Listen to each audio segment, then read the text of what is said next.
Patnubay at gabay ng magulang ay kailangan sa mga batang manonood. Maghihintay sa'yo, maghihintay ako.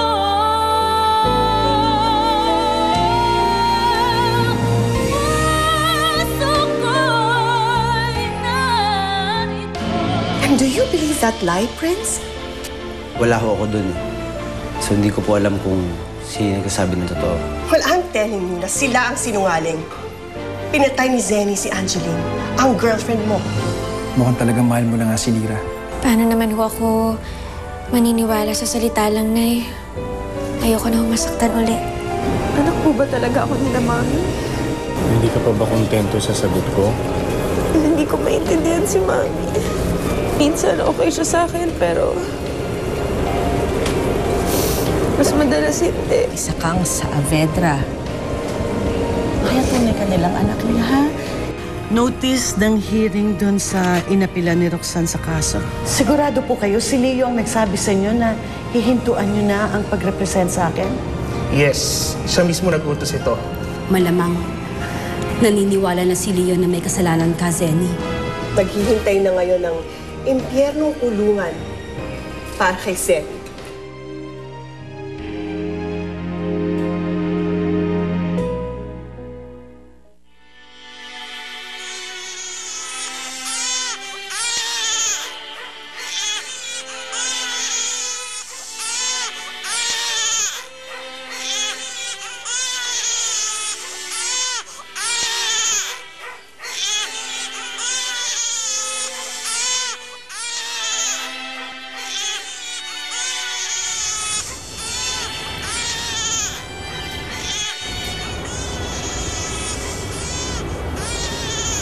Parang ganyan ako kay Angeline noon. Ang hirap magluwal ng anak. Pero parang basta-basta na lang puputulin ng ibang tao ang buhay ng anak mo. Sa akin, Mami, nahihirapan din ba kayo? Ganyan din po ba? Bakit ka nagtanong ng ganyan? Wala lang. Na-curious lang ako. Nahirapan ba kayo sa akin, Mami? Alam ko kung bakit nagtatanong ka ng ganyan. Sinabi sa akin ng lola Sean mo na nagtanong ka kung ampon ka lang. At alam ko rin kung bakit ka nagtanong ng ganyan dahil you're fishing for information. Sorry, Ma. I'm sorry to whom iniisip mo na ampun ka lang. Alam kong hindi ako naging mabuting ina sa'yo lately. Naging irritable ako sa lahat ng tao, lalo na sa'yo. Pero dahil lang ito kay Zenny, siya ang anay na sumira sa pamilya natin. Kasalanan niya lahat ito. Halika nga dito. Samahan mo akong manood.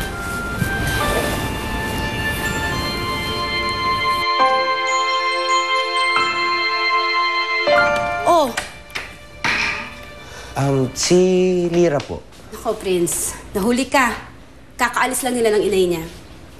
Saan mo daw pupunta? Sa mga Saavedra. Problema kasi ni Zenny eh. Wala pa siyang abogado. May schedule ng hearing. Dati kasi si Leo, tumutulong sa kanya para sa abogado, bigla na lang binawi. Bakit daw po? Malay ko. Hindi ko nga maintindihan eh. Hula ko lang ha. Malamang nasusulan ng demonyita niyang asawa. Kasi saan ka naman nakakita? Tutulong as babawiin. Ano ba yun? Kung alam ko lang talaga na in demand ng mga abogado, sana nag-abogasya ako dati.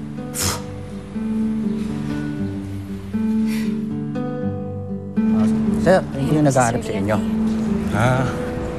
Sige, ako na ang bahala. Thank you. Zenny, Leo. Lira. Pasensya na ha, nakastorbo kami sa'yo. Anong may paglilingkod ko sa inyo?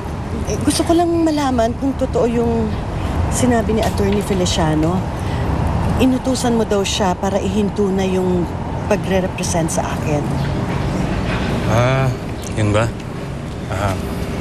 Ako nga hihingi sa'yo ng pasensya, Seni. Kasi sa ngayon, ayoko munang lumala yung away namin mag-asawa. Kaya hindi ako makakagawa ng mga bagay na hindi niya magugustuhan. Kaya hindi na muna kita matutulungan sa ngayon.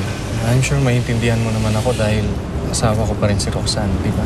Okay lang yun, Leo. Walang problema sa akin. Sana lang maging magkaibigan pa rin tayo. Oo naman, Seni. Hindi na naman pa tinatanong yun. Yun nga lang, hindi na kita matutulungan. Walang kaso. Kami nga ni Lira ang dapat magpasalamat sa'yo. Ang dami mong naitulong. At tinatanaw kong malaking utang na loob yun. Grabe, ang kakapal talaga ng mga mukha niyo. Anong ginagawa niyo dito, ha? Vanessa, watch your words. Anong ginagawa mo dito? Sir Leo, huwag niyo nang pagalitan si Vanessa. Aalis na lang po kami ni Inay. Sige, Look who's here.